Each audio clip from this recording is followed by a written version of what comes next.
আইপিএলে চেন্নাই সুপার কিংসের হয়ে পুরো মৌসুম খেলতে পারবেন না মোস্তাফিজুর রহমান। জিম্বাবুয়ে সিরিজ আর কয়েকদিন পর, ফলে মোস্তাফিজের আইপিএল খেলার সময় বেঁধে দিয়েছে বিসিবি। তবে মোস্তাফিজ দেশে ফেরার আগে আরো 4টি ম্যাচ পাবেন। কিন্তু মহেন্দ্র সিং ধোনির চেন্নাই ইতিমধ্যে মোস্তাফিজের বিকল্প খুঁজে নিয়েছে।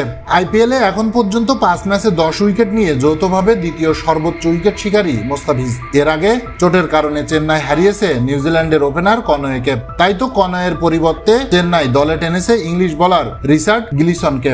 36 বছর বয়সী গিলিসন এর আগে কখনো আইপিএল খেলেননি। মূলত কনওয়ের বদলি হিসাবে তার নাম দেখাচ্ছে চেন্নাই। তা দেখানোরই কথা, কারণ মোস্তাফিজ এখনো তো দলের সঙ্গেই আছেন। তার বিকল্প এখনই কিভাবে দেখায় চেন্নাই। তবে গিলিসন যে আসলে মোস্তাফিজের শূন্যতা পূরণ করবেন সেটা বুঝতে কষ্ট হয় না। তা না হলে কনওয়ের মতো ব্যাটসম্যানের পরিবর্তে একজন ডানহাতি পেসারকে কেনই বা দলে টানবে চেন্নাই।